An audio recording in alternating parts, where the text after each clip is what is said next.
बच्चों को दुआएं, बड़ों को सलाम। फ़िज़ा है मेरा नाम। You are watching morning with Fiza. नाज़रीन, सबसे पहले हमारा जो आज का टॉपिक हम जिसके ऊपर बात करेंगे वो बड़ा इंपॉर्टेंट है। बज़ाहिर तो बड़ा आम सा लगता है, मगर खामोशी से हज़ारों नहीं बल्कि लाखों घरों को मुतासर कर रहा है ये fertility issues in modern lifestyle. नाज़रीन, इसके ऊपर बात करेंगे। अब इसकी जो तेज़ रफ्तार आजकल की जो ज़िंदगी है, रातों को जागना हो गया, स्ट्रेस लेना हो गया, जंक फूड खाना, ठीक है, मोबाइल और लैपटॉप का हद से ज़्यादा इस्तेमाल हो गया, नींद की कमी, फिर आपके हार्मोनल डिसऑर्डर्स, ये सब कुछ, मोटापा हो गया, सिगरेट नोशी हो गया, बहुत सारी बदलती हुई चीज़ें और आपका लाइफस्टाइल जो है ना, ये सब कुछ सिर्फ हमारी रोज़मर्रा की ज़िंदगी को नहीं बल्कि हमारी फर्टिलिटी को भी मुतासर कर रहा है। फर्टिलिटी से मुराद मतलब हमारी औलाद होने की, औलाद पैदा करने की जो सलाहियत होती है ना, उससे मुतासर कर रहा है। पहले ज़माने में इस टॉपिक पे तो कोई बात भी नहीं करता था और इस पे बात करना बहुत बुरा समझा जाता था, और अगर कोई बात कर लेते तो कहते थे कि इसको शर्म नहीं आती, किस तरीके की गुफ्तगू करती है ये। मगर अब ये है कि क्योंकि अवेयरनेस का दौर है और अब एक हकीकत बन चुका है, बहुत से नौजवान और बहुत सी लड़के लड़कियां देख लें आप, इसमें फर्टिलिटी चैलेंजेस का सामना कर रहे होते हैं। और अफसोस की बात यह है कि असल सही मालूमात ना होने की वजह से या तो लोग डर जाते हैं या फिर गलत इलाज की तरफ चले जाते हैं, जिसकी वजह से बहुत उनको नुकसान उठाना पड़ता है। इसलिए आज इस टॉपिक को मैंने यहाँ पर डिज़ाइन किया ताकि आप तक सही बात पहुँच सके, सही इन्फॉर्मेशन पहुँच सके। तो डॉक्टर रबीका रिजवान मेरे साथ मौजूद हैं और किसी तारुफ की मोहताज नहीं। She is such a good person. मैं बल्कि इनकी एक बहुत हिडन क्वालिटी बताना चाहती हूँ कि मैंने बहुत सारे ऐसे डॉक्टर्स को मैं मिली, ऐसे डॉक्टर्स को मैं जानती हूँ, मेरे बड़े अच्छे कुलीग हैं जो आते जाते हैं, मगर कुछ लोग जो बड़ी खिदमत खल्क का भी काम करते हैं, वो मैंने इनको पर्सनली देखा कि she does such a good job, जो कि पर्सनली किसी की ऐसी बात किसी से पूछे बगैर बताना, वो मुझे लगता है कि बताना चाहिए, क्योंकि हमारे आजकल के डॉक्टर्स जो है वो महंगी महंगी फ़ीस रख के और महंगे महंगे जो है ना अस्पतालों में बैठ के अपने आप को बहुत समझते हैं कि हम बहुत बड़े डॉक्टर्स हैं, मगर कोई अपनी ज़िंदगी का ऐसा हिस्सा जो वक्फ़ करे खिदमत खल्क के लिए, अपनी तालीम, अपना इल्म, अपने डॉक्टर का जो एक शोबा है, जो खिदमत खल्क का शोबा है, उसको उस तरीके से उन गरीबों, मुस्तहिक लोगों में, उन इलाकों में बैठ के अपनी क्लिनिक को खोल के उनके लिए काम करे, बड़ी बात होती है। तो I would like to appreciate for this. Thank you so much for that. Thank you so much, बहुत शुक्रिया। ये बड़ी एफर्ट की बात है, इसे मुझे बताना ज़रूरी था। अच्छा, अब हम फर्टिलिटी इश्यूज़ की तरफ आते हैं कि ये है क्या बांझपन को हम फर्टिलिटी इश्यूज़ कहेंगे, क्योंकि आजकल के मॉडर्न दौर में तो हम फर्टिलिटी इश्यूज़ के नाम से इसको चीज़ों को सुन रहे होते हैं। जी नहीं, बांझपन को हम फर्टिलिटी इश्यूज़ तो नहीं कहेंगे, बांझपन को हम सब फर्टिलिटी के दायरे में लेके आते हैं। फर्टिलिटी इश्यूज़ यानी हमल होने में जितनी भी दुश्वारियाँ हैं, और वो एक बच्चे के बाद भी हो सकती हैं, 2 बच्चे के बाद भी हो सकती हैं, तो ये आजकल बढ़ता जा रहा है। वरना पहले ये होता था, एक बेबी पहला नहीं हो रहा होता था, मुश्किल से हो रहा होता था। अब ये है कि एक बच्चे या 2 बच्चे घर में हैं, अगर तीसरा या दूसरा प्लान करना है तो वो उसमें मुश्किलात आ गई हैं। इसीलिए इसका नाम अब फर्टिलिटी इश्यूज की तरफ चला मतलब गया। अगर एक हो गया है तो फर्टिलिटी इश्यूज नहीं है, एक हो गया है तब भी दुश्वारियां आ रही हैं। अच्छा, दूसरे फिर बेबी तब के भी लिए हम उसको यही कहेंगे? तब भी हम यही कहेंगे, क्योंकि दूसरा बच्चा अभी प्लान हुआ हुआ है लेकिन हो नहीं रहा। 1 साल 2 साल जितने भी माँ हैं, दूसरा या तीसरा, अच्छा। तो बेशक कपल चाह रहा है वो कंसीव करने के लिए, लेकिन उसमें कुछ दुश्वारियां आ रही हैं, या अगर हमल ठहरता भी है ज़ाया हो जाता है, तो इसीलिए इसको अब हम फर्टिलिटी इश्यूज में लेकर आते हैं। तो रबीका जी, क्या पहले ज़माने से अगर हम देखें और कंपेयर करें आज के ज़माने को, क्या वाकई इस ज़माने में ज़्यादा इश्यूज देखने को मिलते हैं, पहले नहीं होते थे? बिल्कुल ऐसा ही है, इस ज़माने में ज़्यादा इश्यूज देखने को मिलते हैं। पहले ये इतना कॉमन नहीं था। आपने देखा होगा पहले के जितने भी कपल्स हैं, 8-8 10-10 बच्चे भी थे। मेरी और अम्मी के बड़ा 8 कॉमन, बच्चे थे। जी हाँ। बिल्कुल, हमारे सबकी फैमिलीज में है और बड़ा कॉमन था ये। अब एक से दूसरा बहुत मुश्किल हो गया है, या दूसरे से तीसरा मुश्किल हो गया। अच्छा, रिसर्च क्या कहती है, डेटाबेस क्या कहता है, क्या प्रॉब्लम्स देखने को आई है, रिसर्च में क्या चीज़ें मिली हैं, डेटा क्या कह रहा है कि क्या रीजंस हैं? डेटा अगर मैं आपको सही बताऊं तो 60% से ज़्यादा मेल इनफर्टिलिटी के इश्यूज आ गए हैं। 60% से ज़्यादा। पहले ये था कि ख़वातीन के मसाइल, नो डाउट कि अब भी ख़वातीन के मसाइल एक गंभीर शक्ल इख्तियार कर चुके हैं, लेकिन मेल इनफर्टिलिटी इसमें बहुत बढ़ गई है। दूसरी बात कि फर्टिलिटी इश्यूज़ में मियाँ बीवी दोनों के साथ ये वाले इश्यूज़ मुंसलिक हैं। अगर मैं औरत की बात करूं तो अंडेदानी के मसले यानी ओवरी के मसाइल, ट्यूबों के मसले, और यूट्रस यानी बच्चेदानी के मसले। ओवरी से रिलेटेड सबसे बड़ा मसला हार्मोनल इम्बैलेंस, जिसका नाम PCOS है। ये रद्दो बदल करके नाम ले लें, चाहे हार्मोनल इम्बैलेंस कह लें, चाहे पीसीओएस कह लें। पीसीओएस का भी नाम अब थोड़ा सा चेंज हो चुका है, तो पीएमओस की तरफ हम चले गए हैं, लेकिन ये यही शो करता है, यानी मेटाबॉलिक डिसऑर्डर। अच्छा, मेटाबॉलिक यानी कि कुछ हमारे अंदर बॉडी के अंदर मेटाबॉलिज्म चल रहा होता है, यानी सेल्स का हजम करना, फिर उसके बाद नया बनना, ग्रो करना। तो यानी हार्मोनल मसले जितने भी हैं ये ओवरी से रिलेटेड हैं। ट्यूब बहुत कम लोगों के साथ ऐसा होता है कि ओवरी बिल्कुल ठीक है, महीने का साइकिल भी बिल्कुल रेगुलर आ रहा है, लेकिन ट्यूबें बंद पड़ी हुई हैं, ब्लॉक हुई हुई हैं, और वो या तो बहुत ज़्यादा डिस्चार्ज है, पीआईडी है, इन्फेक्शन है जिसको हम लकोरिया कहते हैं आम जबान में, उसकी वजह से ट्यूब्स बंद हो गई हैं, या एक ख़ास बीमारी है एंडोमेट्रियोसिस। एंडोमेट्रियोसिस बहुत ख़तरनाक बीमारी है, ये ना सिर्फ पाकिस्तान, ये बाहर की भी कंट्रीज़ में इसको बहुत गौर से देखा जाता है, क्योंकि एंडोमेट्रियोसिस की वजह से जितने भी जिस्म के अंदर की एनाटमी है या जो साख्त है वो सब खराब हो जाती है, चिपक जाता है सब कुछ आंतों के साथ। इससे क्या जो औरत की अंदर आंतड़ियां होती हैं उसमें भी इन्फेक्शंस वगैरह चीजें हो सकती हैं? आ जाता है, क्योंकि सब कुछ चिपक जाता है, अंदर आंतें, मसाना, बच्चेदानी के साथ चिपक जाते हैं, तो पेन बहुत होता है, बहुत पेन होता है। पूरे महीने में जो हमारा मंथली साइकिल होता है वो पूरे 7 दिन 8 दिन मुसलसल पेन में गुजरते हैं, और वो बहुत अनबेरेबल पेन है। सो एक तो ये हो गई। अब मैं अगर यूट्रस की बात करूं तो यूट्रस में अक्सर लोगों का कॉन्सेप्ट है कि फाइब्रॉइड की वजह से प्रेगनेंसी नहीं ठहरेगी, जबकि ऐसा नहीं है। फाइब्रॉइड के साथ प्रेगनेंसी ठहरती है और कंटिन्यू भी होती है, 9 महीने तक भी चली जाती है। उसको सिर्फ थोड़ा सा केयरफुल वॉच करना पड़ता है, देखना पड़ता है। जब मैं चाहूँगी इसके ऊपर डिटेल में बात करें, एक ब्रेक ले लेते हैं, उसके बाद हम आपको बताते हैं जो मर्द हजरात जितने हैं जो सिगरेट नोशी और बाकी किसी नशे में मुब्तला हैं, तो उनके लिए फर्टिलिटी कितना इशू बन सकती है, उनकी फैमिली आगे किस तरीके से मुश्किलात का सामना देख सकती है। एक ब्रेक के बाद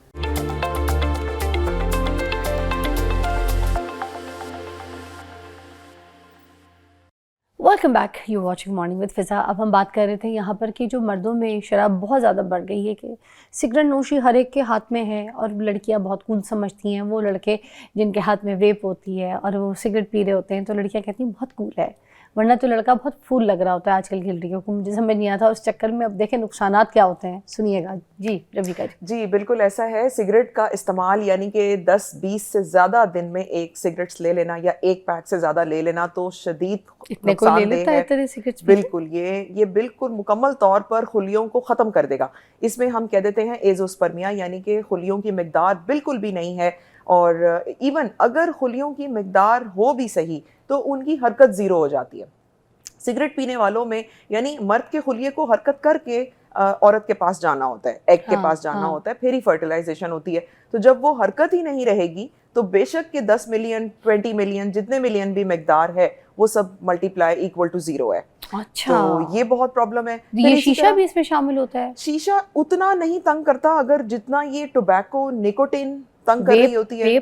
बिल्कुल, वेप में भी अगर निकोटिन का एलिमेंट है, कई वेप्स में ये होता है, वेप भी ये फ्लेवर होता है, मगर अलीराना के अंदर निकोटिन होता है। फ्लेवर वाला ठीक है, फ्लेवर अगर सिंपल है तो फिर वो नहीं करेगा। वो कह रहे हैं शीशे में भी होता है और वेप में भी होता है। निकोटिन अगर है, डिफरेंट टाइप्स के हैं ना, जिसमें निकोटिन है निकोटिन नहीं है। अच्छा, तो अगर निकोटिन है तो ये फिर बहुत तंग करेगा। इसी तरह कोई ड्रग्स ऐसी हैं, या इवन स्लीपिंग पिल्स, लोग बहुत स्लीपिंग पिल्स ले रहे होते हैं। अक्सर लोग ये गैबिका ले रहे होते हैं, गैबापेंटिन वगैरह, के हम थोड़ा रिलैक्स हो जाएं, सारा दिन काम करके आए हैं, थके हुए आए, या मसल रिलैक्सेंट्स ले रहे होते हैं, और वो रोजाना की बुनियाद पे ले रहे होते हैं। तो ये जो टैबलेट्स हैं ये ना सिर्फ जिगर पे असर करती हैं, ये फर्टिलिटी के अंदर भी बहुत ज़्यादा प्रॉब्लम्स खड़ी कर देती हैं कि हमल नहीं ठहर रहा होता।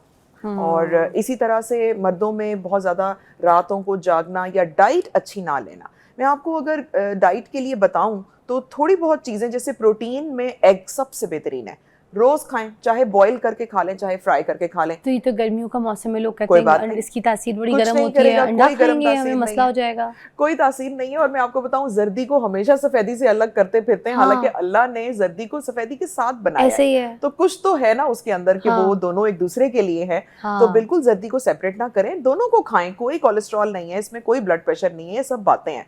तो अंडा बहुत अच्छा है, गर्मियों में भी लें, कोई मना नहीं है।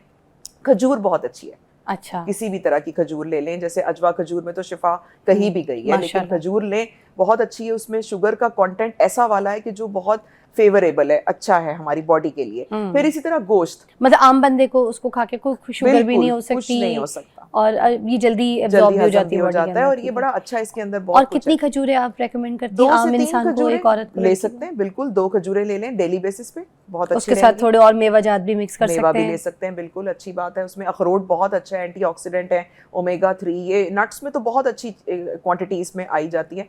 तो बादाम रात भिगो के ले लें, पिस्ते हैं, अखरोट है, अखरोट डेली 1 ले लिया करें, बहुत अच्छा रहेगा। फिर गोश्त में चिकन, मटन, बीफ अपनी इस्तात के मुताबिक। आज की बच्चियां तो कहती हैं हमें स्मेल आ रही है, गोश्त खाएंगे हम, गोश्त का नाम ले लिया। गोश्त नहीं खाना, गोश्त की बोटी हटा के साइड पे, और गोश्त नहीं पकाना, किचन में भी नहीं आएंगी। ऐसा ही है। फिर बिल्कुल, ये आके फैमिलीज हमसे पूछती भी हैं कि डॉक्टर साहब ये तो बिल्कुल जैसे आपने बताया ऐसा ही हाल है घर में। नहीं खाता, जेंजी तो गोश्त से बिल्कुल ही दूर है। तो ये क्या नस्ल परवान चढ़ रही है, क्या ताकत होगी इनके अंदर? ऐसा ही है। फिर हम थोड़ा बहुत अल्टरनेटिव बताते हैं कि चलो आप कबाब की शक्ल में ले लो, या थोड़ा कोई कढ़ाई बनवा लें, या बर्गर खा लो, सब्जी में डाल एक आध बर्गर भी खा सकते हैं बाहर। चले बस, फिर बर्गर गंदम के आटे का बनवा लें, वो तंग नहीं करेगा, बजाय इसके कि आप सफेद आटा। तो ये चीजें अब करनी पड़ेंगी थोड़ा बहुत, क्योंकि इंटेक ही नहीं है। तो गोश्त अच्छा है। फिर इसके अलावा फ्रूट्स सारे, अल्लाह ने सारे फल बहुत अच्छे बनाए हैं। आजकल देखें खरबूजा है, पीचेस, आड़ू इतने बेहतरीन है, वो तो डायबिटिक लोगों में भी अच्छे हैं।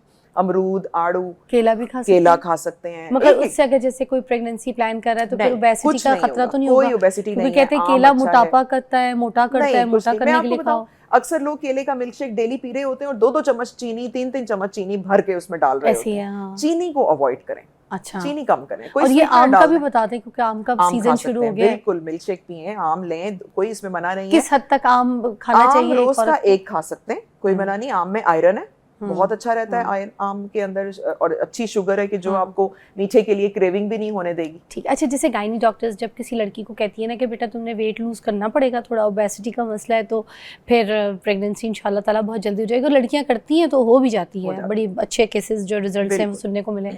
मगर मुझे सिर्फ इतना बता दिए कि उस टाइम पे, उस पीरियड पे कपल आया आपके पास और वो कपल में लड़की को वेट लूज करना है, तो फिर किस तरीके से उसको डाइट प्लान उस वक्त क्या दिया जाएगा कि जल्दी से वेट भी लूज हो और उसकी बेबी भी जो है ना उसको न्यूज़ मिले? मैं ऐसे में उनको एक तिकोन बना के देती हूँ, जैसे पहाड़ नुमा। ऊपर मेरी जिम्मेदारी होती है कि दवाइयाँ, मैं उनको बताती भी हूँ कि सबसे ऊपर मेरी जिम्मेदारी, मैं दवाइयाँ दे रही हूँ और शिफा अल्लाह देगा उसके क्या अंदर। बात है, माशाल्लाह। तो नीचे की जो 2 चीजें वो मैं आपके जिम्मे कर रही हूँ। एक है वर्जिश, बेशक जिम ना ज्वाइन करें, रोज वॉक करें। 30 मिनट्स अगर आप घड़ी पे टाइम देख के वॉक करें ना, इंसान के पसीने छूट जाते हैं। अच्छा, और वॉक का भी बता दें। तेज वॉक, हल्की वॉक, तेज वॉक, थोड़ी तेज ब्रिस्क वॉक होनी चाहिए। ऐसा नहीं है कि टहल रहे हैं, ओके, वो 1 घंटा बाहर से होकर आ जाएंगे, लेकिन वो ऐसा था कि टहल के आए हैं, बातें कर रहे हैं, वो नहीं फायदा। नहीं, वो फायदा क्योंकि हमारे अम्मी अब्बू तो अंडा डब रोटी लेने जाते थे, जिस हद तक की वॉक करते थे वो हल्की आंच की होती थी, आपको पता है। सही बात, बच्चे खेल कूद भी रहे हैं, अंडा डब रोटी भी पकड़े, हल्की हल्की आंच की वॉक, वो वाली नहीं चाहिए होती है। थोड़ी ब्रिस्क हमें चाहिए, थोड़ी सी तेज। वो यूं हो सकता है कि आप छोटे कदम से स्टार्ट करें। अच्छा। 10 मिनट से स्टार्ट कर लें, उसको तेज कर लें, 15-20 मिनट, 30 मिनट पे आ जाएं, 45 मिनट, 1 घंटा भी लोग वॉक करते हैं, तो वो टेम्पो बन जाएगा। जब हम वॉक करना शुरू करेंगे हमारी बॉडी उसको एडजस्ट कर लेगी, यूज्ड टू हो जाएगी। अच्छा, ये डेली में हो जाए। ग़िज़ा में मैं लिख के देती हूँ बाकायदा कि नान, खमीरी रोटी, आलू, चीनी, चावल, आलू कम कर दें, कार्ब्स हैं, बहुत बुरे कार्ब्स हैं कि उसके अंदर, मतलब ओवर नहीं है ना, लोग रोज फ्रेंच फ्राइज खा रहे होते हैं प्लेट भरी हुई आलू, तो आलू को थोड़ा कम रखें। अच्छा, आलू अच्छा, अगर आपने ऐसी चीजें खा भी ली हैं, आप 10 मिनट ज्यादा वॉक कर लें। ब्रेक के बाद बात करते हैं कि कोई डाउट नहीं है इसमें, जब औरत 40 क्रॉस करती है या 40 की तरफ आ रही होती है तो उसको एक अलार्म आता है, उसको बताते हैं, अल्लाह मियाँ बताते हैं कि बेटा अब 40 की हो गई है। मर्दों को नहीं बताया जाता, पता नहीं, मुझे नहीं पता, मगर औरतों को बताया जाता है। ब्रेक के बाद इस पर डिटेल में बात करते हैं, आइए जी।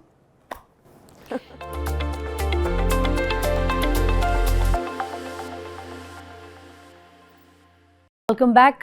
गायनाकोलॉजिस्ट हमारे साथ मौजूद हैं रबीका जी, और हम उनसे बहुत सारे ऐसे सवाल कर रहे हैं जो कि मुझे लगता है पता चलने चाहिए। हम एक ज़रूरी और सवाल के लोग कहते हैं, कुछ कहते हैं कि एनिमल फैट नहीं खाना, तो एनिमल फैट, आप गोश्त बोटी बिल्कुल अपनी ज़िंदगी से, डाइट से दूर कर दें। अगर किसी ने वेट लॉस करना है तो क्या तब भी नहीं खाए?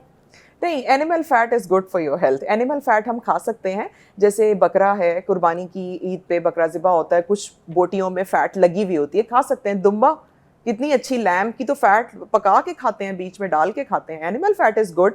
देसी घी हमारा उसमें से आ रहा होता है, देसी घी रोज खाएं, कुछ नहीं कहेगा। ये सैचुरेटेड फैट है फैट्स तो हैं, it's good for the health. बिल्कुल it's good for your health. देसी घी में कई लोग तो खाना भी पकाते हैं, उसी में ही एग्स फ्राई कर रहे होते हैं, मतलब फ्राइंग के लिए भी यूज होता है, रोटी पे लगाने के लिए, पराठे के लिए भी यूज होता है। देसी घी बहुत अच्छा है, एनिमल फैट बहुत अच्छी है, बिल्कुल खाएं, कोई मना नहीं है। ज़बरदस्त। अच्छा, अब हम ये लेट नाइट जो जाग रहे होते हैं, इसकी रूटीन, इसकी लाइफस्टाइल पे भी थोड़ी सी बात कर लेते हैं कि ये जो हमारी डिस्टर्ब हुई है because of the phone, because of the reel, social media, लोग इसी के ऊपर बैठे रहते हैं।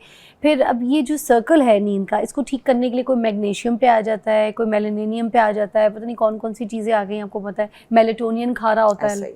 तो ये अब मुझे इसके बारे में बताएं कि ये सब कुछ खा के हम अपनी नींद पूरी कर सकते हैं या फिर हमें नींद ही लेनी है प्रॉपर खुद से? नहीं, नींद ही लेनी है, अपना स्लीप का साइकिल खुद ठीक करना पड़ेगा। और उसके लिए ये कर लें कि सारा दिन जो लोग काम करते हैं ना, वो थक इतना जाते हैं कि रात को 9-10 बजे उन्हें नींद आ जाती है। तो मैं अक्सर पेशेंट्स को भी कहती हूँ कि कुछ ऐसा करें कि आप थकें, आप वॉक पे निकल जाएं, 1 घंटा वॉक करके आए, आप थक जाएंगे। तो कुछ ऐसा करें, मैग्नीशियम और हर चीज़, या इवन स्लीपिंग पिल्स पे अपने आप को ना डालें। तो ये कहते हैं कि मेलेटोनियन जो है ना, ये कोई पिल नहीं है, ये कोई स्लीपिंग पिल नहीं है, ये एक आपकी बॉडी का एक, वो तो बॉडी में ही है। हाँ। मेलेटोनिन तो बॉडी में ही है, ये तो बॉडी का ही जो पार्ट खुद है, बनता भी है, बिल्कुल खुद बन रहा होता है, अल्लाह की तरफ से ये चीजें खुद ही निकल रही होती हैं। देखें, रात को जो हार्मोन्स है ना, इशा की नमाज से तहज्जुद की नमाज तक, वो आपको बाद में नहीं मिलेंगे। यानी अगर आप सोना चाहते हैं 9 बजे सो जाएं, अगर आप कोई ऑनलाइन काम या कोई भी ऐसा काम करना चाहते हैं, आप रात को 3 बजे 4 बजे उठ जाएं, वो जो 9 या 10 बजे से 2-3 बजे की नींद है ना, वो आपको सारा दिन फ्रेश रखेगी। क्योंकि उसके दौरान जो हार्मोन्स निकलने थे ना, वो अब फजर के बाद नहीं निकलेंगे। लोग क्या करते हैं, फजर सुबह 5-6 बजे काम तब तक कर रहे होते हैं, उसके बाद सो जाते हैं। अच्छा, उसके बाद जब आप सोएंगे और चाहे आप रात दोबारा 10 बजे उठ जाएं, आप फ्रेश फील नहीं करेंगे। क्योंकि बॉडी का जो हार्मोन था, साइकिल था, नेचुरली कुदरती, वो उसके साथ रिलेटेड था, जो रात 9-10 बजे की नींद, उसके बाद 10 से लेके 2-3 बजे तक की जो नींद है। अच्छा, आपको नहीं लगता हम अपनी बेटियां, जो बच्चे और बेटे होते हैं, उनको खुद ख़राब करें? हम अगर जैसे जेंजी की भी बात करें, और ये टीन एज से मुझे लगता है थोड़ी सी प्रैक्टिस करवा देनी चाहिए, जब, क्योंकि बच्चियां जब शादी करके जाती हैं एकदम से, तो एक दिन में कुछ भी जो है ना, ब्लू नहीं हो सकता मून, जो मून का कलर है वो तो वही रहेगा। तो उनको को जो पेरेंट्स हैं, मुझे लगता है उनको इस पर काम करना चाहिए कि बच्चियों को थोड़ा सा वर्कआउट करवाएं, काम करवाएं, सुबह सुबह उठ के उनको बोलें पौधों में पानी डाल दो, लड़के को बोलें कि गाड़ी धो दो, ठीक है, भले आपके पास स्टाफ मौजूद है, लड़कियों को बोलें कि जाओ कार पार्क धो दो। कोई ऐसी हरकतें होनी चाहिए, कोई एक्टिविटी, कपड़ों में इस्त्री कर लो, कुछ कर लो। हमने बिल्कुल ही ज़िंदगी को चेंज कर दिया। हम अपने बच्चों को बोलते सारा दिन सोते रहो, उठो, छुट्टी वाले दिन बिल्कुल बस उठो और मोबाइल पे, बच्चा उठता है पहले मोबाइल पे, बच्चा उठता है पहले वॉशरूम में भी मोबाइल ले जाएगा। अजीब लाइफस्टाइल बना दी है, ये ज़िंदगी में कभी हमारे साथ नहीं थी। तो ये तो फैक्ट है। तो हम पेरेंट्स का क्या किरदार है, हमें क्या करना चाहिए, और किस एज से हमने ये लड़कियां, बच्चियां, सब बच्चे ट्रेन करना? देखिए, मैं इसके लिए मैं एक जुमला बोलूँगी कि आपको अपना आप ख़त्म करना पड़ता है। हमें क्या होता है, यहाँ माएँ जान छुट्टी, मोबाइल पकड़ाओ, बच्चा साइड पे लगा, हम अपने अपने काम करें। किसी ने कहीं भी जाना है, चाहे वो कोई मैनीक्योर पेडिक्योर करा रहा है या वो अपना कोई और कर रहा है, यानी आपको अपनी ज़ात पीछे रखनी पड़ेगी, फिर ही आप कोई आगे जनरेशन बना सकते हैं। तो वो क्या है, उसका उसमें करने का तरीका कि आप तवज्जो दें, अटेंशन दें।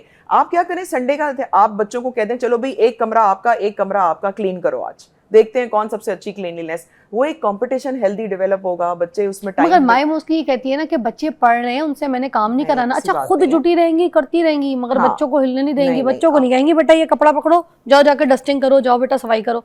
बच्चों से काम नहीं कराएंगी, बल्कि मियाँ से लड़ेंगी भी कि नहीं, मैंने अपने बच्चों की तालीम डिस्टर्ब होती है। मतलब उस वक्त डिस्टर्ब नहीं हो रही जब बच्चा आईपैड पे बैठे, उस वक्त कहा जाता है मी टाइम है। तो हम भी तो खराब कर रहे हैं, हम खराब कर रहे हैं, नो डाउट, घर से शुरू हो रहा है, हम ही खराब कर रहे हैं। तो इनको तो जब ये शादियां करके जाएंगे बच्चे, तो इनको तो फर्टिलिटी इश्यूज कंफर्म होने बिल्कुल होंगे। अब इसी तरह भाई कई पेशेंट्स रोज आ रहे हैं हमारे पास कि वो, अब जैसे कल ही एक पेशेंट से मेरी बात हो रही थी, तो वो मुझे, उन्होंने कहा कि मेरी जैसे ऑनलाइन कंसल्टेशन भी चल रही होती है पाकिस्तान में भी, पाकिस्तान से बाहर, तो उन्होंने कहा कि आप डॉक्टर साहबा कोई टाइम मुझे बताएं जो रात 11 बजे से सुबह 6 बजे के दौरान है, जिसमें मैं अपॉइंटमेंट ले सकूं।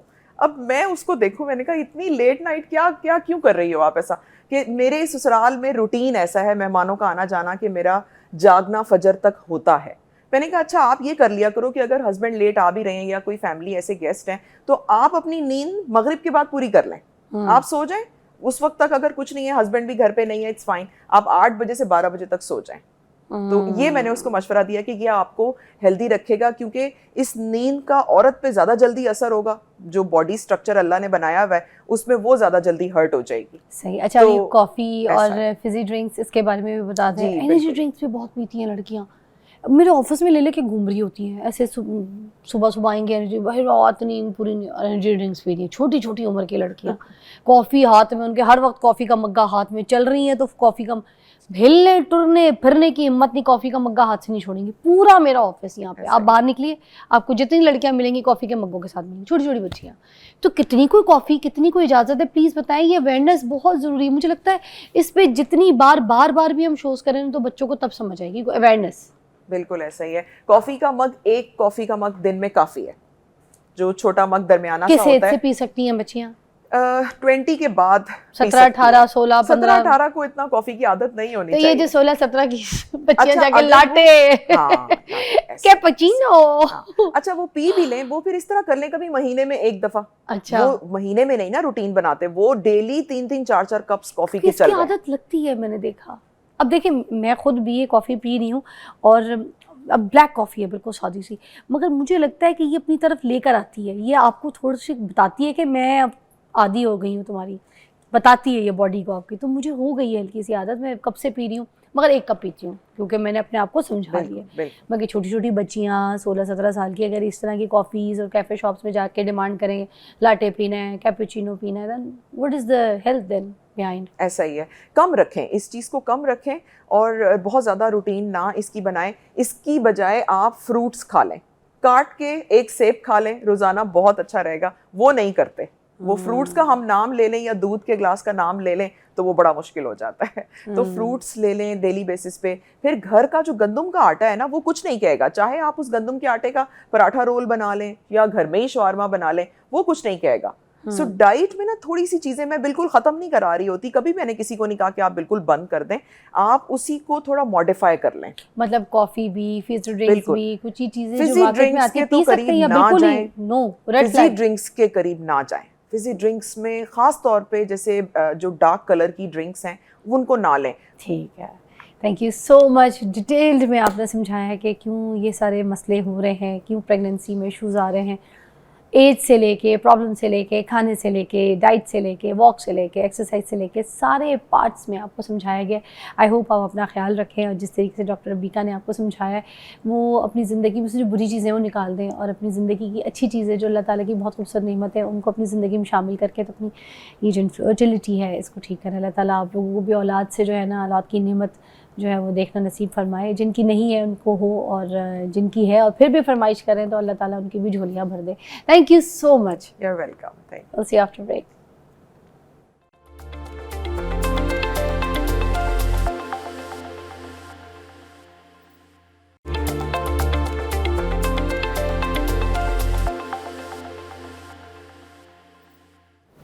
Welcome back, you watching morning with Fiza. अब एक ऐसे मौजू पे मैं बात करने जा रही हूँ जिसमें सिर्फ नौजवानों का मसला नहीं है बल्कि हमारे मुल्क के मुस्तकबिल, ठीक है, मुल्क की मईशत और माशत जो है इससे जुड़ा हुआ है। एक बहुत ये अहम मसला है यूथ की, जो मार्केट में जॉब्स है ना, जो देखते हैं, जो उनको प्रॉब्लम्स जिस तरह से फेस करनी पड़ती है जॉब्स के हवाले से, उसके ऊपर बात करूँगी मैं। आज के दौर में डिग्रीज तो बहुत ज़्यादा है, ठीक है, मगर सवाल ये है कि क्या स्किल्स भी इतनी ही इम्पॉर्टेंट है? इसमें स्किल्स है इनके पास, इन बच्चों के पास जो डिग्री लेके घूम रहे हैं? आज के जो नौजवान हैं वो तालीम मुकम्मल करने के बाद वैसे जब अपनी प्रैक्टिकल लाइफ में कदम रखते हैं ना जैसे ही, तो फिर इनको सबसे ज़्यादा कॉन्फिडेंस की कमी का सामना करना पड़ता है। कम्युनिकेशन स्किल्स होते हैं इनके, उसको उनको सामना करना पड़ता है। एक्सपीरियंस नहीं होते, बोलने का पावर नहीं होता, बात नहीं कर सकते सामने वाले से, सामने वाला आंख खोल के देख ले तो घबरा जाते हैं। कॉन्फिडेंस। फिर अब एक तरफ तो बेरोज़गारी बढ़ रही है बुरी तरीके से, फिर दूसरी तरफ इदारे ये कहते हैं कि इनको स्किल्ड लोग नहीं मिल रहे। अब मसला कहाँ पे आ रहा है? जॉब्स कहाँ हैं फिर? देखें ना, क्योंकि जो हमारा तालीमी निज़ाम है, जो इंडस्ट्री की ज़रूरत के मुताबिक जो है वो हमारे नौजवान यूथ को तैयार कर पा रहा है या फिर नहीं कर पा रहा, या फिर जो नौजवान है वो अपने स्किल्स के ऊपर ख़ुद मज़ीद काम करें, इसके ऊपर एफर्ट करें। इस पर बात करते हैं आज। सैयद मौज़म अली साहब हमारे साथ मौजूद हैं, ठीक है, ये कॉर्पोरेट कंसल्टेंट हैं और इनसे हम आज इन सारे सवालों को पूछेंगे। अस्सलाम वालेकुम। जी वालेकुम अस्सलाम। सबसे पहले बताइएगा कि ये इदारे कह रहे हैं कि हमने स्किल्ड नौजवान जो है वो मिल ही नहीं रहे, तो ये जो नौजवान है इतनी बड़ी बड़ी डिग्रीज लेके जो घूम रहे हैं, ठीक है, तो उसमें गलती किसकी है? ये यूनिवर्सिटीज़ नहीं सिखा रही है या फिर नौजवान इंटरेस्टेड ही नहीं है स्किल्स के मामले में?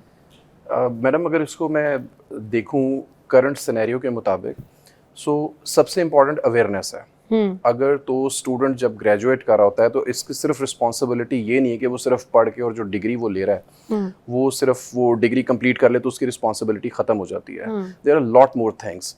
और उसके साथ साथ जो यूनिवर्सिटी है, यूनिवर्सिटी को भी ये समझना पड़ेगा कि अब एल्गोरिदम्स और अब जो मार्केट डायनामिक्स हैं वो चेंज हो रहे हैं। अब सिर्फ और सिर्फ ये नहीं है कि आपने डिग्री करवा दी और वो डिग्री जो है उसको आपने किसी जगह पे अप्लाई किया और आपको नौकरी मिल गई। अब इस तरह से डायनामिक्स जो है वो नहीं रहे, डायनामिक्स चेंज हो रहे हैं। अब एल्गोरिदम्स फॉलो होते हैं कि आपका रेज्यूमे प्रॉपर बना होना चाहिए, ठीक है। उसके बाद आपके इंटरव्यूइंग स्किल्स जो हैं वो आपके अप टू द मार्क होने चाहिए। आपके कम्युनिकेशन स्किल्स आपके अप टू द मार्क होने चाहिए। चाहे आपने इंग्लिश में कम्युनिकेट करना है, उर्दू में कम्युनिकेट करना है, आपको अपने स्किल्स का पता होना चाहिए क्योंकि इट्स नाउ सेलिंग योरसेल्फ, ठीक है। तो it's not just limited to the degree now, it's now getting more advanced। मगर मुझे एक चीज़ समझ नहीं आ रही, देखें कि अब तो क्योंकि आजकल के दौर में ना ये हर पेरेंट का दर्द बन चुका है कि यूनिवर्सिटीज़ जो है वो मोटे मोटे रकमें पैसे सब कुछ ले रही हैं उन माँ बाप से, मगर स्किल्स तो नहीं सिखा रही हैं, ठीक है ना। अब ये जो यूनिवर्सिटीज़ हैं इनकी जिम्मेदारी नहीं है कि जब आप इतने सारे पैसे लें तो आप स्किल सिखा कर उन बच्चों को आगे भेजें, ये उनकी भी तो रिस्पॉन्सिबिलिटी है। मुझे ऐसा नहीं लगता कि यूनिवर्सिटी स्किल्स नहीं सिखाते। प्रॉब्लम यहाँ पर नहीं है। देखें, अगर आपने कोई भी डिग्री पिक की है, अगर आपने इंजीनियरिंग प्रोग्राम अगर आप उससे ग्रेजुएट होकर निकले हैं, आप डॉक्टर हैं, आप लॉयर हैं, हुएवर यू आर, मार्केट में एंटर होने के लिए आपको कुछ चीज़ों की, कुछ टूल्स की ज़रूरत है। जैसे फॉर एग्जांपल आपने जब अप्लाई करना है जॉब्स के लिए, so you must have a right document. आपके पास रेज्यूमे, एक क्वालिटी रेज्यूमे या सीवी तैयार होना चाहिए, ठीक है। अब अगर वो रेज्यूमे ठीक नहीं है तो आपको सबसे पहला स्टेप कि आपको इंटरव्यू की कॉल रिसीव नहीं होगी। तो अगर इससे और पीछे चले जाएं तो क्या हमारा एजुकेशन सिस्टम जो है वो आउटडेटेड हो चुका है कि जिसकी वजह से जब बच्चे की रिज्यूम बनती है, चीज़ें बनती हैं, सीवी बनती है, तो उसमें वो चीज़ें ऐड ही नहीं कर सकते हम क्योंकि हमारा एजुकेशन सिस्टम जो है वो आउटडेटेड है? इज दैट उसमें अगर इसको सिखाया जाए, फॉर्मली सिखाया जाए, मैं हमेशा यही कहता हूँ कि जो, क्योंकि मैंने कभी ये नहीं कहा कि जी मेरे साथ मुझे रीच आउट करें। इंटरनेट पे बहुत इन्फॉर्मेशन मौजूद है, बट अपनी डायरेक्शन, अपना रोड मैप यूनिवर्सिटी से निकलते वक्त या एटलीस्ट जब आप अपने लास्ट या सेकंड लास्ट सेमेस्टर में अपना रोड मैप तो आप डिसाइड करें। यूनिवर्सिटी आपको डायरेक्शन तो दे कि अगर आपने रेज्यूमे बनाना है, आपको रेज्यूमे की ज़रूरत पड़ेगी, आपको इंटरव्यूइंग स्किल्स सीखने की ज़रूरत पड़ेगी कि इंटरव्यू स्किल्स अगर आपके अंदर होंगे, आपने किसी भी सवाल का जवाब कैसे देना है, आपका एक ड्रेसिंग अटायर होता है, आपने पिच कैसे करनी है, किसी सवाल का जवाब देना है अगर आपने इंटरव्यू में, तो उसमें आपने किस टेक्निक को फॉलो करना है, जैसे कि स्टार टेक्निक होती है, या आपने जिस तरीके से भी आपने अपने आप को सेल करना है। अगर आपको वो आता ही नहीं है, ठीक है, यूनिवर्सिटी की एक हद तक रिस्पॉन्सिबिलिटी कि वो आपको बताएगी आपने सीवी तैयार करना है, रेज्यूमे तैयार करना है, आपने इंटरव्यू के लिए कॉन्फिडेंट होना है, ये बात करनी है, ऐसे करने हैं, इससे कम सैलरी पे एग्री नहीं करना। ये बड़ी बुनियादी बातें हैं, लेकिन हर स्टूडेंट को रिस्पॉन्सिबिलिटी ओन करनी पड़ेगी कि मुझे राइट डॉक्यूमेंट बनाना है। अब जैसे आप कह रहे हैं कि क्या पैरामीटर है कि एक सीवी या एक रेज्यूमे अच्छा रेज्यूमे है, इसका पैरामीटर क्या है? तो मैं हमेशा ये कहता हूँ कि एक सीवी फिट फॉर ऑल नहीं हो सकता। जैसे कि अगर आपने कोई सीवी की कोई भी पोजीशन एडवर्टाइज होती है, उस पोजीशन के कीवर्ड्स होते हैं, ठीक है। उस पोजीशन के कीवर्ड्स अगर आपके सीवी में रिफ्लेक्ट नहीं कर रहे, रेज्यूमे में रिफ्लेक्ट नहीं कर रहे, तो आपको शॉर्ट लिस्टिंग नहीं मिलती। आजकल ऐसा सिस्टम नहीं है कि लोग आपका प्रिंट आउट्स निकालते हैं और सीवी को निकाल के देखते हैं कि ये मुझे अच्छी लग रही है, इस बच्चे को बुला लो, या ये अच्छी नहीं लग रही, क्योंकि अब तो थाउजेंड्स में एप्लीकेशंस होती हैं। अब ATS सिस्टम आ चुका है। ATS सिस्टम में आप सीवीज़ को अपलोड करते हैं और उसमें आप कंडीशन लगा देते हैं, या उसमें आप एक चेक लगा देते हैं कि अगर ये कीवर्ड्स होंगे, ये एक्सपीरियंस होगा, तो उनमें ये स्कोरिंग होती है, उस हिसाब से सीवीज़ को आपने शॉर्टलिस्ट करना है। अब out of 2000 CVs for example अगर 25 सीवी शॉर्टलिस्ट होते हैं तो बाकी सब बच्चे समझ लें रिजेक्टेड है, उनको अपॉर्चुनिटी नहीं मिलेगी इंटरव्यू में जाने की। सो सबसे पहले इट्स वेरी इंपॉर्टेंट कि आपका जो डॉक्यूमेंट है, resume, that should be ATS compliant. ATS means applicant tracking system, और उसमें आपके वो वर्ड्स, वो कीवर्ड जो जॉब एप्लीकेशन के लिए जिसमें आपने एडवर्टाइज की होती है पोजीशन, उसके हिसाब से आपका CV कस्टमाइज होना चाहिए। अब ये आपका फर्स्ट स्टेप है। ये अगर आपकी यूनिवर्सिटी आपको गाइड करती है या स्टूडेंट उसको ओन करता है प्रोसेस को, तो आपका रिज्यूमे आप फर्स्ट डॉक्यूमेंट है। उसके बाद आप अगली फेज़ आती है आपकी कि आपने इंटरव्यू में कैसे अपीयर होना है। ठीक है। इंटरव्यू में अपीयर अच्छा, इंटरव्यू में अपेयर होने से पहले हम थोड़ी सी ब्रेक लेते हैं। Will be right back. आज हम बात करें कि आपको जॉब कैसे मिल सकती है। अगर आपके पास आपकी डिग्री है, सब कुछ है, बट एनीवे मार्केट जो डिमांड कर रही है वो नहीं है, और जो चीज़ें हैं वो कौन सी हैं, इस पर बात करते हैं।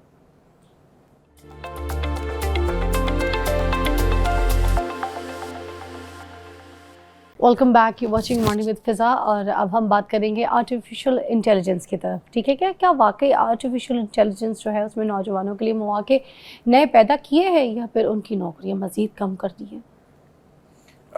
मैडम, आर्टिफिशियल इंटेलिजेंस जो है इस वक्त ऐसा टूल है जिसको मैं समझता हूँ कि यूज़ किए बगैर गुजारा नहीं है। और जो हमारे ग्रेजुएट्स हैं और जितने भी हमारे प्रोफेशनल्स हैं जो इस वक्त मार्केट में अपॉर्चुनिटीज़ देख रहे हैं, अपने आप को डेवलप करने की कोशिश कर रहे हैं, उसके लिए AI इतना इम्पॉर्टेंट है जैसे कि हम इसको इग्नोर नहीं कर सकते।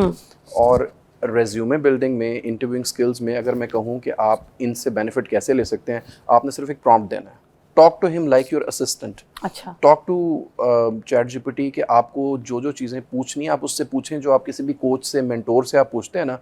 आई रिकमेंड कि आप ChatGPT से पूछें कि मेरा कल इंटरव्यू है, फ़लाँ कंपनी में इंटरव्यू है, मुझे पॉसिबल क्वेश्चंस निकाल के दो, या मैं इस फील्ड से मेरा ताल्लुक़ है और मेरा टेक्निकल इंटरव्यू है, नॉन टेक्निकल इंटरव्यू है, मुझे टेक्निक्स बताओ कि मुझे किस तरीके से इंटरव्यू के क्वेश्चंस आंसर करने चाहिए, मुझे पॉसिबल आंसर्स बना के दो। तो ChatGPT will give you very good results. So I think कि आपको यूनिवर्सिटी टाइम में तो बच्चे ChatGPT अपनी असाइनमेंट्स के लिए यूज़ करते हैं, बट उतना ही इंपॉर्टेंट है कि उसको अपनी करियर डायरेक्शन के लिए भी उसको ChatGPT को यूज़ करें, ताकि आपको कम से कम अपनी एक अनबायस्ड अप्रोच मिल सके। क्योंकि अगर हम किसी दोस्त से पूछते हैं फॉर एग्जांपल कि जी मैंने इंटरव्यू की तैयारी करनी है, आपको मजाक उड़ा के जाओ भाई काम करो अपना।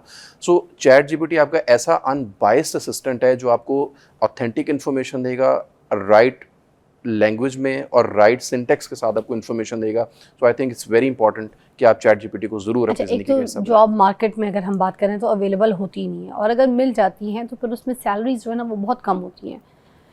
30,000, 40,000, 25,000, उसमें क्या बनेगा किसी का 20,000। ठीक है, किस तरीके से इंक्रीज़ हो सकेगी उनकी पढ़ाई के हिसाब से, जो उनकी जॉब मिली है उनको क्वालिफिकेशंस के हिसाब से, वो क्या ऐसा करें कि कंपनीज की कोशिश होती है कि वो रिसोर्स सस्ते से सस्ता रखें, अपनी कंपनी का बजट जो है वो बचाएं, सेव करते हैं। और एम्प्लॉय या कैंडिडेट की कोशिश होती है कि उसे ज़्यादा से ज़्यादा सैलरी मिले। तो मैं ये समझता हूँ कि इसमें जो सबसे इम्पॉर्टेंट फैक्टर है कि वो आपने अपने आप को कैसा सेल किया है।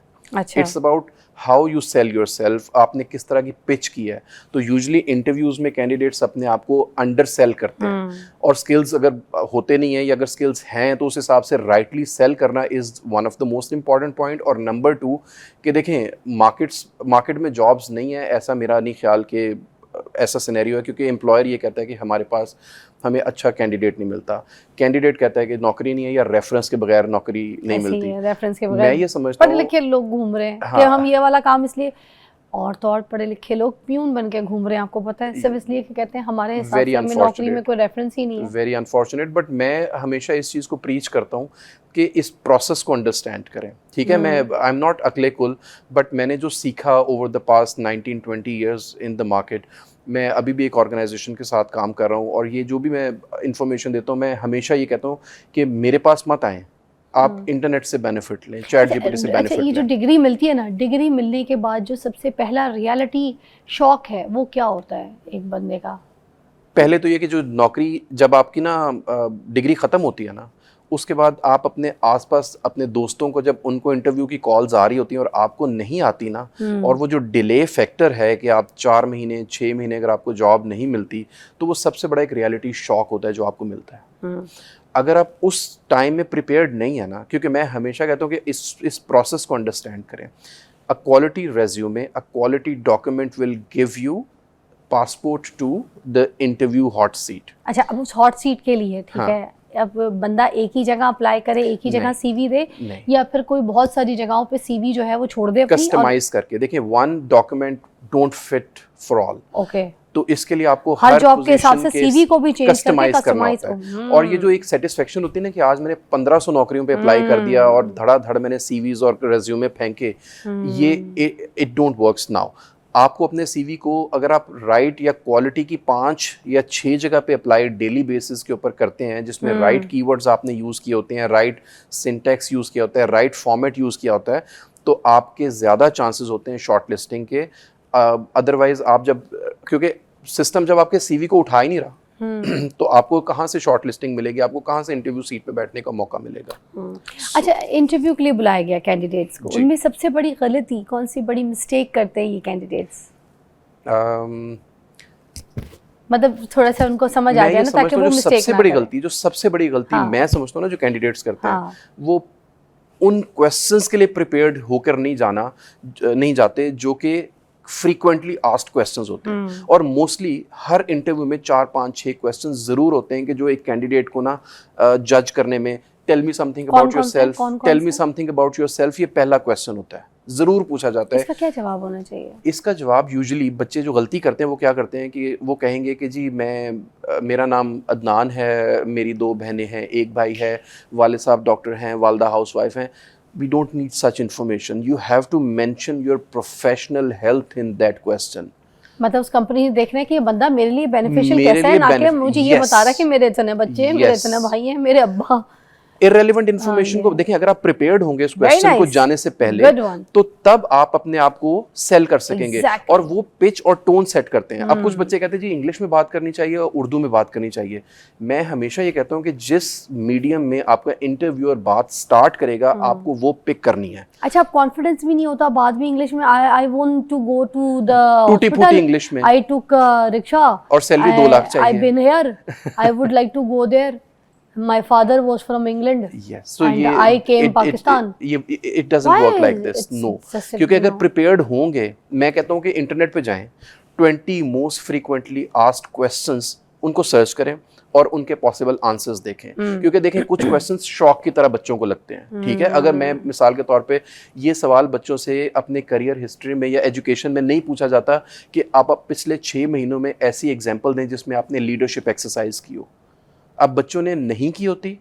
दूसरी बात, सरप्राइज क्वेश्चन होता है। तीसरी, फिर उसमें बोंगियां मारना शुरू कर देते हैं, बोंगी ज़्यादा चल जाती है इस वजह से। अच्छा, ये जो कंपनीज हैं, ये फ्रेश ग्रेजुएट को हायर क्यों अवॉइड करती है? ये भी बड़ा इंपॉर्टेंट सवाल है, इस पर जवाब दीजिएगा। मैडम, टैलेंट छुपाया नहीं जा सकता। देखिए, अवॉइड मैं नहीं समझता कि अगर एक ऑर्गेनाइजेशन को वाज़ेह तौर पे एक candidate skilled, prepared, but it's just fresh graduate mostly they are just avoid for... देखिए आर्मी में भी फ्रेश लोगों को रखा जाता है, मतलब वो उनका कोई एक्सपीरियंस नहीं होता और जितना रॉ माइंड होगा उसको मोल्ड किया जा सकता है। ठीक है, तो मैं ये नहीं समझता कि फ्रेश ग्रेजुएट्स को लोग रखने से, क्योंकि देखिए हर ऑर्गेनाइजेशन के डायनामिक्स होते हैं। कुछ ऑर्गेनाइजेशंस जो है वो यंग लीडर्स को प्रोग्राम प्रमोट करती हैं कि वो जो बच्चे फ्रेश ग्रेजुएट्स हैं वो आए हमारे पास नौकरी करें, ठीक है। कुछ ऑर्गेनाइजेशंस होती हैं वो कहती हैं कि एक्सपीरियंस बंदा है, क्योंकि वो ट्रेनिंग कॉस्ट बर्दाश्त नहीं कर सकते।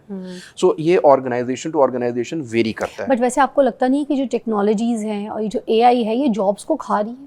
Absolutely right, but we have to understand the fact कि देखें अगर आप अपने काम के एक्सपर्ट है ना, आपको आपके स्किल के ऊपर ग्रिप है, सो आई थिंक कि एआई आपको टच नहीं कर सकता। क्योंकि at end of the day आप देखिए, अगर आपकी मिस्टेक्स हो रही हैं, आप अपने काम में मिस्टेक्स हो रही हैं, स्लिप्स हो रहे हैं, चीज़ें काम ख़राब हो रहे हैं, रिजल्ट्स नहीं आ रहे, प्रोडक्टिविटी नहीं आ रही, तो then yes, people will start looking for alternatives. आखिरी सवाल ये बताइएगा कि कौन से ऐसे स्किल्स हैं जो फ्यूचर में सबसे ज़्यादा ऑन डिमांड होंगे और बच्चों में ये स्किल्स मोस्ट पॉपुलर होने चाहिए, आने चाहिए, वो बता दें कुछ, भले 1-2 बता दें। 2 चीज़ों का प्रचार करता हूँ।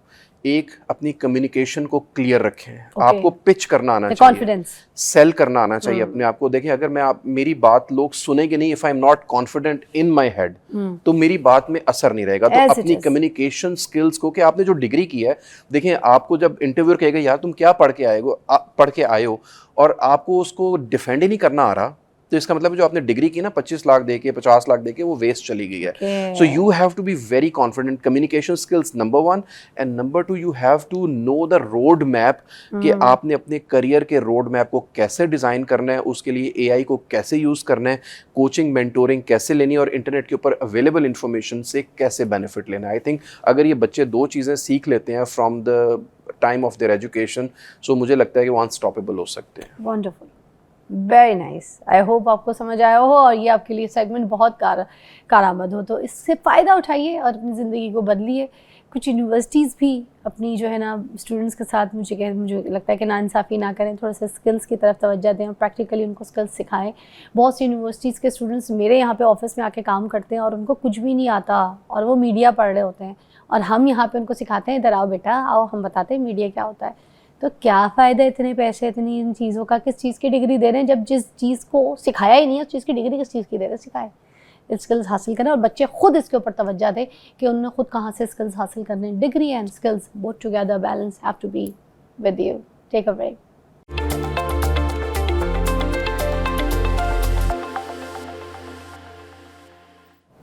Welcome back, you watching morning with Fiza. नाज़रीन, अभी जो ये टॉपिक है इस पर मैं कैसे हक की बात करने जा रही हूँ, जो हर शहरी की आवाज़ है, ताकत है, उसके इख्तियार से जुड़ा हुआ है, ठीक है, और वो है हक मालूमात, राइट टू इन्फॉर्मेशन। क्या आवाम को ये हक हासिल है कि वो हुकूमत से सवाल कर सके कि कोई भी कि हमारा जो टैक्स है उसका पैसा किधर खर्च हो रहा है, और क्या सरकारी इदारा जो है वो आवाम को मालूमात देने के पाबंद है? पाकिस्तान के आइन के आर्टिकल A19 ने शहरियों को मालूमात तक रसाई का पूरा हक दिया है, मगर सवाल ये है कि क्या आम आदमी जो है इस हक से कोई फ़ायदा उठा सकता है या उठा रहा है? क्या जो इदारे हैं वो शफाफियत दिखा रहे हैं, या फिर अभी भी मालूमात तक की जो रसाई है ना ये मुश्किल मरहला बना हुआ है? आज इसके ऊपर बात करूँगी कि राइट टू जो इन्फॉर्मेशन है, कवानीन है, ठीक है, इनके हवाले से कि और सरकारी इदारों की जो ज़िम्मेदारियाँ हैं उसके ऊपर भी बात करेंगे कि ये जो मालूमात तक रसाई में जो इतनी रुकावटें हैं वो क्यों पेश आती हैं। मेरे साथ मौजूद है बैरिस्टर अली खलील, ठीक है, और इनसे सारे सवाल करते हैं। अस्सलाम वालेकुम। जी वालेकुम अस्सलाम, कैसी हैं, खैरियत से हैं? अल्लाह का शुक्र, ठीक ठाक। सर, सबसे पहले बताइए ये आर्टिकल 19A असल में क्या है, क्या कहता है? अच्छा देखिए, कॉन्स्टिट्यूशन ऑफ पाकिस्तान 1973 में आर्टिकल 9 से ऑनवर्ड फंडामेंटल राइट्स का एक चैप्टर स्टार्ट होता है। उसी नाम में ये एक आर्टिकल है, आर्टिकल 19A। इससे मुराद ये है कि राइट टू इन्फॉर्मेशन हर शहरी का फंडामेंटल राइट है। फंडामेंटल राइट वो होता है कि जिसको स्टेट एंड अटैच डिपार्टमेंट जितने भी होते हैं वो शहरी को एज अ फंडामेंटल राइट उसको प्रोवाइड करने के पाबंद हैं। और इसमें जो वर्ड यूज किया जाता है वो शेल का वर्ड यूज किया जाता है। शेल हमेशा मे का वर्ड यूज नहीं किया गया। अब इसमें शेल का वर्ड लॉ में हमेशा वहाँ यूज किया जाता है जहाँ पे जो डिपार्टमेंट है वो पाबंद होता है कि आपकी जो रिक्वायर्ड मालूमात है वो आपको देनी है। इसी को जब गवर्नमेंट ने आगे बढ़ाया तो जैसे पंजाब की मैं स्पेसिफिकली बात करूँ, 2013 में Punjab transparency and right to information act 2013 को इंट्रोड्यूस करवाया गया।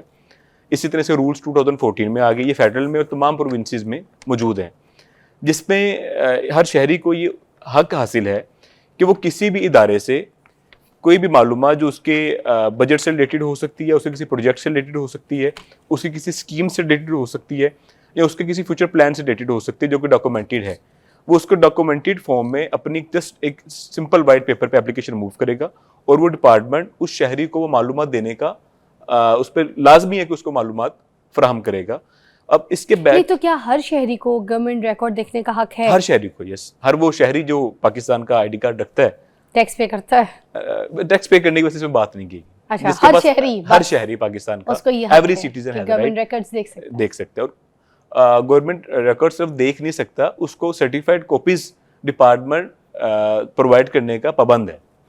और अगर फिर उसके बाद इसमें बड़ी खूबसूरत चीज़ ये ऐड की गई कि अगर वो डिपार्टमेंट जो है वो विद इन 14 to 15 डेज आपको रिक्वायर्ड मालूमात फराहम नहीं करता तो उसके बाद से ट्रिब्यूनल्स कायम कर दिया गया। आप ट्रिब्यूनल में मूव करेंगे, वो जो ट्रिब्यूनल है वो आपको विद इन 30 डेज उस डिपार्टमेंट से वो एप्लीकेशन लेकर देने का पाबंद है। अच्छा, और ये पाकिस्तान में राइट टू इन्फॉर्मेशन लॉ कितना इफेक्टिव है, काम करता है?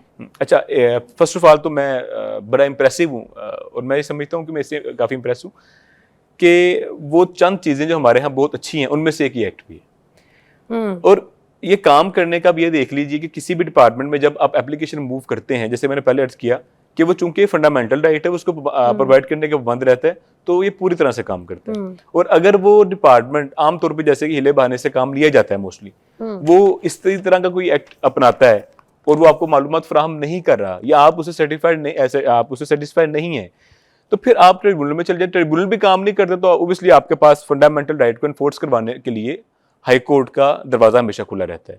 तो मैं ये समझता हूँ कि बड़ा इफेक्टिव भी है, खास तौर पे पाकिस्तान में ट्रांसपेरेंसी को इंश्योर करने के लिए, करप्शन को कंट्रोल करने के लिए, और एक शहरी का बतौर मालिक इस मुल्क में रहते हुए अपने आप को इसका मालिक समझना, और जो डिपार्टमेंट्स उसमें बैठे हुए लोग हैं वो जैसे कस्टोडियन है, तो आप उनको जब तक ये रियलाइज नहीं करवाएंगे कि आप पूरी तरह से अवेयर हैं, तब तक वो डिपार्टमेंट्स मैं समझता हूँ पूरी तरह से इफेक्टिवली काम ही नहीं कर सकते। तो पूरी तरह इफेक्टिव है, इस पे जस्ट अभी अवेयरनेस की कमी है कि लोगों को अवेयरनेस नहीं। जिस दिन अवेयरनेस आ जाएगी आप इसको मजीद बेहतर देखेंगे। आवाम को भी ये पता है कि उनके क्या हुकूक हैं, हाँ, ये पता खुद नहीं आवाम को इसकी नॉलेज इन्फॉर्मेशन है। मैं ये कहता हूँ कि मुझे नहीं लगता आवाम को इस बारे जैसे में पता आपको अपना नाम पता होना लाजमी है, अपने फादर का नाम पता होना लाजमी है, आपके शनाख्ती का नंबर पता तो होना बस लाजमी इसको है। आप इन्फॉर्मेशन कहेंगे। इसी तरह आपको अपने फंडामेंटल राइट्स का पता होना भी उतना ही लाजमी है। अच्छा, और ये कोई बहुत बड़ी रॉकेट साइंस नहीं है।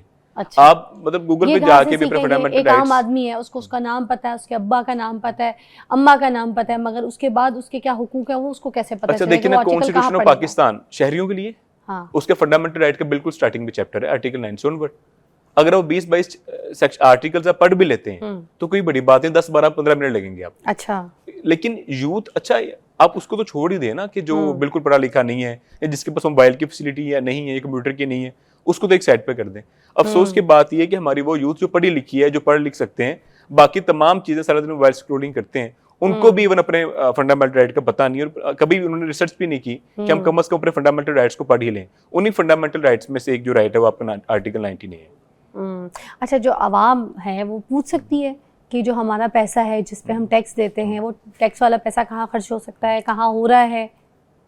बहुत से कंट्री जो डेवलप हो गई हैं, ये आवाम के पास राइट्स हैं? जी मैं अर्ज करने लगूँ, वहां पे तो ये रूल है कि एक एक चीज वेबसाइट पे अपलोड होगी।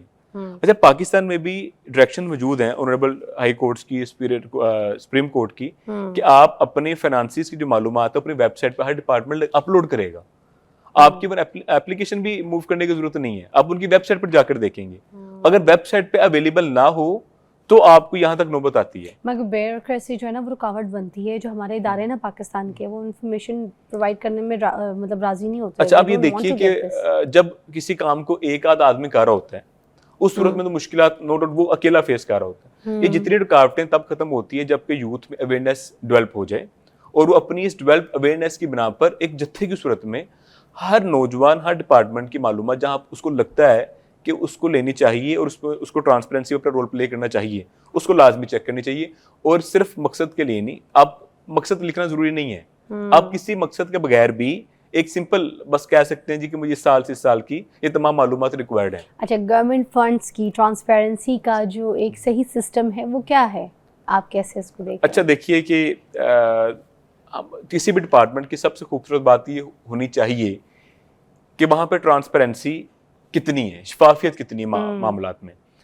अब आपने जैसे बात की किसी भी डिपार्टमेंट की फाइनेंशियल मामलात में, फाइनेंशियल मामलात की स्टेबिलिटी या शफाफियत इंश्योर तब की जा सकती है जब पता हो कि उस पर चेक कितना क्लियर है। अब अगर तो उसको चेक करने वाला एक डिपार्टमेंट के ऊपर भी दूसरे डिपार्टमेंट ही बैठा हुआ है और आप एक बार डिपार्टमेंट को चेक करने के लिए दूसरे डिपार्टमेंट से पूछ रहे हैं, तो मैं समझता हूँ बेवकूफ़ी कर रहे हैं।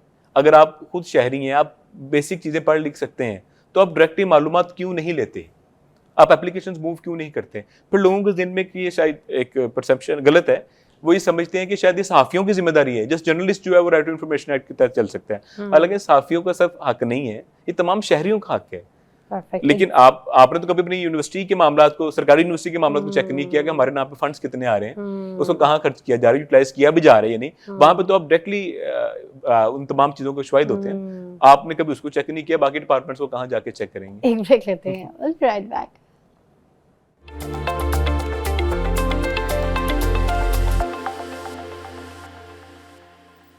Welcome back. अच्छा, जो देहात से लोग आते हैं ना, उनको इतनी इन्फॉर्मेशन नहीं होती है, ना नॉलेज होती है, इतनी बेचारे ना पढ़े लिखे होते हैं, और सरकारी इदारों में अगर वो कभी कहीं चले जाएं, किसी नादरा में या कहीं पासपोर्ट ऑफिस में चले जाएं, तो फिर उनके साथ बहुत बुरे तरीके से बिहेव किया जाता है। आपने नॉर्मली देखा होगा कि जैसे अपने घर के कोई नौकर को भी ऐसे ट्रीट नहीं करता, कोई किसी दुश्मन को भी ऐसे धुतकारे होते हैं ऐसे। अब सिर्फ इसलिए कि वो पढ़े लिखे नहीं हैं और उनके पास इतनी इन्फॉर्मेशन नहीं है, और वो बेचारे भी कर लेते हैं क्योंकि उनको अपने हुकूक को पता ही नहीं होता, उनके राइट्स का उनको कुछ इन्फॉर्मेशन नहीं होती। हंसना तो नहीं चाहिए खैर इसमें, मगर यही हकीकत है। आप बताइए। yes, अच्छा देखिए कि मैं समझता हूँ कि इसमें देहाती शहरी का भी इतना रोल नहीं है।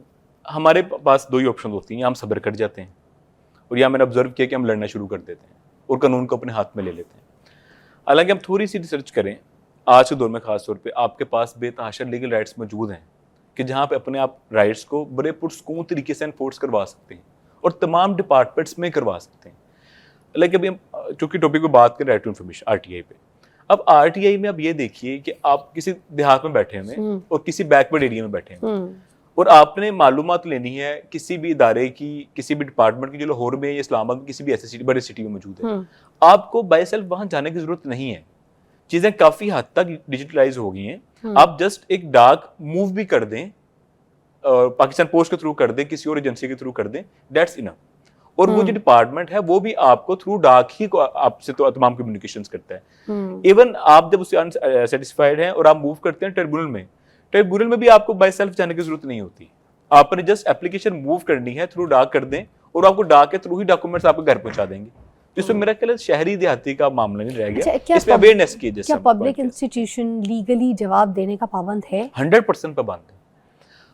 अच्छा, मजे की बात देखिए कि आप being a citizen from the stage of नायब कासिद से लेकर क्लर्क से लेकर चीफ सेक्रेटरी तक ऑफिस की तमाम मालूमात आप कलेक्ट कर सकते हैं। और चीफ सेक्रेटरी ऑफिस से भी अगर मालूमात लेनी चाहिए वहाँ वो भी आपको देने के पाबंद है। तो आप किसी आम डिपार्टमेंट से, अच्छा इसमें सिर्फ मालूमात डॉक्यूमेंट्री नहीं, आप कोई कैमरे के आपको रिकॉर्डिंग्स चाहिए, आपको सेफ सिटी की ऐसी चीज़ जो आपको रिक्वायर्ड है, आपको डिजिटलाइज कोई चीज़ रिक्वायर्ड है, आपको उनकी वेबसाइट से कोई चीज़ रिक्वायर्ड है, तो वो तमाम चीज़ें जो किसी डिपार्टमेंट से लीगली अटैच्ड हैं उन तमाम चीज़ों को प्रोवाइड करने के पाबंद हैं। और अगर कोई सिटीजन ऐसे थाने जाए तो क्या वो एफआईआर की इंफॉर्मेशन ले सकता है, पूछ सकता है? 100% ले सकता है, 100%। सिर्फ 2 चीज़ों पे आपकी एक्सेप्शन है जिस पे आप नहीं ले सकते। नंबर 1, जिसमें किसी की जो प्राइवेसी है वो इन्फ्रिंज ना हो रहा हो, प्राइवेसी का राइट इन्फ्रिंज ना हो रहा हो। नंबर 2, उसमें जिसको लॉ ने डिफाइन किया कि हसास इदारों की जो हसास मालूमात है आप उस तक रसाई नहीं कर सकते। उसके अलावा तमाम के तमाम इदारों की हर तरह की मालूमात आप पुलिस अगर इंफॉर्मेशन दे रही है तो फिर वो किस बेसिस पर दे सकती है? क्या बुनियाद होती है? क्या एक लॉ पड़ता है? ये सेक्शन 7 एंड सेक्शन 10 है Punjab transparency right to information act 2013 का। अब सेक्शन 7 एंड 10 की application read with article 19 of constitution of Pakistan एक मूव करेंगे जस्ट, और जो मालूमात है वो आपको उस सेक्शन की को ही फॉलो करते हुए उसको कंप्लेंट्स करवाते हुए वो प्रोवाइड करने की पाबंद है। क्या किसी केस की प्रोग्रेस रिपोर्ट सिटीजन को मिल सकती है अगर वो मांगे? 100% मिल सकती है, 100% मिल सकती है। और बल्कि लोग इसमें अदालतों से जाके लेनी है फिर या फिर थानों से जाके लोग लेनी इसमें है? परेशान हो रहे होते हैं, हम जाएंगे हमें रिश्वत देनी पड़ेगी, हाँ। हम उसको पैसे खिलाने पड़ेंगे। हालांकि ऐसा कुछ भी नहीं है। अगर आप अपना राइट जानते हैं कि आपके पास इसके बाद, अच्छा चलो मैं आपको इसकी आसान कर देता हूँ, मालूमात लेनी कैसे है ये बड़ा मैटर करता है। आप एक मालूमात को अगर तो सिर्फ उसको जाकर वर्बली कह रहे हैं मुझे चीज दे दो, आपने उसको बता दिया कि आप कानून नहीं जानते, वो आपको ओब्वियसली उसी तरह से ट्रीट करेगी जो कि आमतौर पे हमारे यहाँ बिहेवियर्स हैं। अगर आप उसको थोड़ा सा लॉ को पढ़ लेते हैं, एक सेक्शन को पढ़ लेते हैं और आप उसको कहते हैं कि section 7 and 10 of Punjab transparency and right to information act और article 19 of constitution of Pakistan के तहत मुझे मालूमात चाहिए, नेक्स्ट डिपार्टमेंट को ये बात पता चल जाती है कि लॉ जानता है। और अगर ये 7 एंड 10 को जानते हैं, इसका मतलब अगर ट्रिब्यूनल को भी जानते हैं, उसको ट्रिब्यूनल का रास्ता भी पता है, तो वो आपको लाजमन प्रोवाइड कर देते हैं। मगर अगर पुलिस कॉर्पोरेशन ना करे, आपको कॉर्पोरेट अच्छा, ना करे, फिर सिटीजन ने क्या करना है? वो दूसरा कोई रास्ता सिटीजन के लिए? हाँ, ऑब्वियसली आपको ट्रिब्यूनल का रास्ता है ना। अच्छा। आपको डिपार्टमेंट ने मालूमात नहीं फराहम की तो आप 15 दिन के बाद ट्रिब्यूनल में चले जाएं। ट्रिब्यूनल का एड्रेस आपको गूगल से भी मिल जाएगा, लाहौर में मैं चले आसानी के लिए बता भी दूं। अगर पंजाब की हम बात करते हैं तो बागी जना के बिल्कुल सारे ट्रिब्यूनल मौजूद है, तो आप आरटीआई ट्रिब्यूनल में मूव कर लें और 30 दिन के अंदर अपनी मालूमात लें। एंड बिलीव मी कि मैं समझता हूँ कि 10 साल हो गए ट्रिब्यूनल को बने हुए, 11वां साल है ये।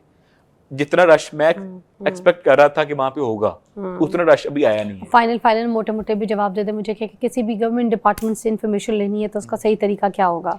एक आम बंदे को उसको बिल्कुल कंसाइज कर दूं। जैसे आप एक व्हाइट पेपर पे एप्लीकेशन मूव करेंगे, अपना आईडी कार्ड की कॉपी साथ लगाएंगे और उस एप्लीकेशन पे आप लिख देंगे कि आपको जिस चीज के बारे में मालूमात चाहिए कि मुझे ये मालूमात फराहम करें, और उस section 7 and section 10 of Punjab transparency and right to information act का हवाला जरूर दे दें कि मैं इस सेक्शन के तहत एज अ फंडामेंटल राइट अपनी मालूमात मांग रहा हूँ। अगर वो आपको डिपार्टमेंट 15 दिन में आपके साथ कोऑपरेट नहीं करता, 15 दिन के बाद आप ट्रिब्यूनल को एक एप्लीकेशन दे दें और विद इन 30 डेज आपकी मालूमात आपको 100%। और अगर कोई इदारा देने से इनकार कर दे इन्फॉर्मेशन तो फिर ये कंप्लेंट किधर करनी चाहिए? पंजाब इंफॉर्मेशन ट्रिब्यूनल, ठीक है, में आप इसकी कंप्लेन करेंगे, इसको अपील करना कहते हैं। ट्रिब्यूनल में आप अपील फाइल करेंगे और 30 डेज यानी टोटल जो टाइम पीरियड है पहले दिन से लेकर आखिर तक वो 1.5 माह का है। 15 दिन पहले डिपार्टमेंट के लिए, 30 दिन आपका ट्रिब्यूनल के लिए, 1.5 माह के अंदर आपकी मालूमात आपको फाइनली मिल जाती है। ओके, ये ट्रांसपेरेंसी जो है वो करप्शन कम कर सकती है या बस ऐसे ही? अगर इसको यूथ पकड़ लेती है इस वे को और उसको चेक करना शुरू कर देती है, हम ये तो नहीं कह सकते कि 100% खत्म हो सकते, लेकिन मैं समझता हूँ कि ग्राफ में बहुत ज्यादा कमी आ जाएगी। और ये जो क्या कोर्ट है ये सिटीजन्स के राइट को प्रोटेक्ट करती है? 100% करती है। और चीजें मैं ये समझता हूँ कि ट्रिब्यूनल की जो प्रोग्रेस है वह बड़ी बेहतर है और वो प्रोग्रेसिव है, और इसको मजीद अगर यूथ इसमें जागती है और डिमांड करना शुरू करती है तो एक तो बेहतर होती जाएगी, सेकेंडली शायद आपको ट्रिब्यूनल तक जाने की जरूरत भी ना पड़ेगी। मतलब आप कहते हैं इंफॉर्मेशन कमीशन जो है वो अपना काम कर रही है, अपना रोल मैं समझता हूं कि काफी हद तक बेहतर कर रही है। ठीक है, थैंक यू सो मच। अच्छी खासी इंफॉर्मेशन हमें आपसे हासिल हो गई है। आई होप सिटीजन्स जो है उनको अपने हुकूक के बारे में सबसे पहले पता हो। जब आप अपने राइट्स के बारे में जानेंगे तो नो मैटर आप रूरल एरिया से आए हैं, गाँव से, देहात से, पिंड से, शहर से, बट आप अपना काम करवा सकेंगे। आपको अपने राइट्स का पता होना चाहिए। ये सेगमेंट खास आपके लिए था। ब्रेक के बाद मिलते हैं।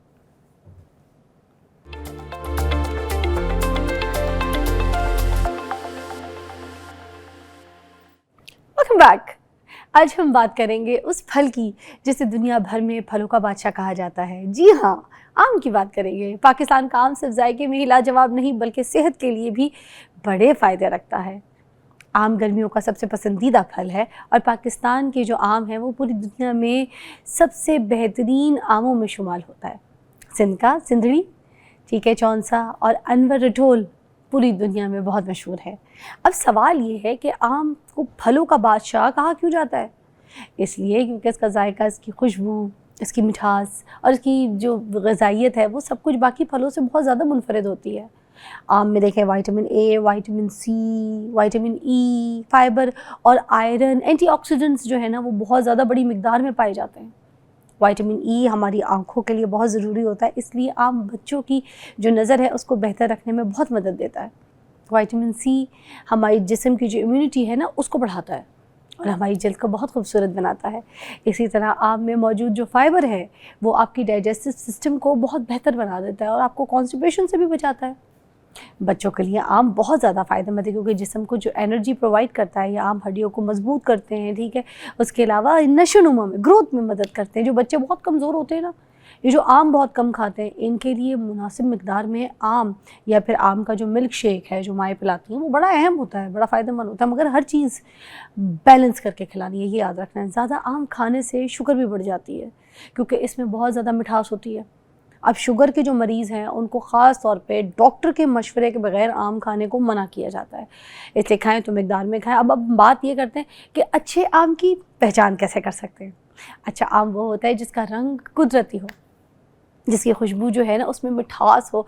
आपने स्मेल करना, उसमें मिठास आपको फील होगी, बहुत ज़्यादा नरम ना हो या फिर उसके ऊपर बहुत ज़्यादा कोई स्याह धब्बे ना हो। ये आम की, अच्छे आम की मिसाल है। बहुत ज़्यादा चमकदार आम, ठीक है, और एकदम बिल्कुल शोख जो पीला नहीं होता, वो अक्सर केमिकल से बनाया जाता है। जो बिल्कुल चिट्टे ऐसे पीले रंग के चीखते हुए आपको दिखते हैं ना बाज़ार में, वो केमिकल वाले आम है। ये सबसे बड़ी पहचान है आम की, जो क्योंकि जो नॉर्मल आम होता है ना उसमें हल्का सा ग्रीन कलर भी होता है, थोड़ा सा हरा, येलो, हरा, ये इस तरह की शेडिंग्स के अंदर आ रही होती है। ये सही आम की पहचान है, पहले नहीं पता थी ना। अच्छा, पर जो कच्ची कैरी होती है उसके बारे में बताऊँ आपको, वो भी बड़ी फ़ायदेमंद होती है। उसको आप अचार में इस्तेमाल कर सकते हैं, चटनी बना सकते हैं, सालन बना सकते हैं, और आम का जो मुरब्बा है वो भी बड़ा अच्छा बनता है, ठीक है। फिर आम का पन्ना, ये जो आप शरबत नहीं पीते, ये जो लू वाली गर्मी में किसी को लू लग जाए, हीट स्ट्रोक हो जाए तो उनको बड़ा पिलाया जाता है, इट्स वेरी इफेक्टिव। मगर मैं एक इंटरेस्टिंग बात भी बताती हूँ कि आम जो थे वो हज़ारों साल पहले जनूबी एशिया में उगाया गया, ठीक है। फिर पूरी दुनिया में आम फैल गया। आज भी पाकिस्तान में जो आम है यहाँ के, वो बाहर के मुल्कों में बहुत ज़्यादा बड़ी तादाद में एक्सपोर्ट होते हैं। ये जो चौंसा आम है, ठीक है, ये प्रीमियम किस्म का जो आम होता है ना, ये बाहर के ममालिक में एक्सपोर्ट किया जाता है, चाहे अमेरिका, यूरोप, इंग्लैंड, ये सारे जगहों पे आप देखें, ये ख़ास तौर पे इस पैक के साथ जाता है और बताया जाता है कि पाकिस्तान में उगाया गया, और पाकिस्तानी आम पूरी दुनिया में मशहूर है सबसे ज़्यादा। तो ये हमारे लिए बड़ी फ़ख्र की बात है ना कि हम दुनिया के जो फलों में आम है वो हम पूरी दुनिया में एक्सपोर्ट करते हैं। Oh my God. तो आम जो है वो सिर्फ एक जायका नहीं है नाज़रीन, बल्कि सेहत भी है, एनर्जी भी है और खुशियों का भी एक नाम है। सिर्फ शर्त ये है कैसे एक मिकदार के हिसाब से थोड़ी सी मुनासिब उसको देख के उसमें खाया जाए, इसको साफ देख के खाया जाए और सही इसकी पिक करनी है कि ये कोई केमिकल वाला आम तो नहीं है, क्योंकि वाकई आम जो है ना फलों का बादशाह है। आम मार्केट में आ गए हैं तो जाइए निकलिए बाहर जाके ख़रीदिए। अच्छा ये जो थोड़ा अभी ना, क्योंकि बिल्कुल जैसे ही आता है मार्केट में तो बड़ा महंगा होता अभी है, मगर ये आस्था आगे थोड़ा सा सस्ता हो जाएगा, फिर भर भर के ख़रीदें, भर भर के खाएं। तो बस मगर ये है कि चाह होती है कि जैसे ही मार्केट में आए फ़ौरन खा लें, मगर खैर खाएं, पैसा खर्चा करें, अपनी सेहत बनाएं, सबसे अच्छा फल है बादशाह। अपना ख्याल रखिएगा। अल्लाह हाफ़िज़।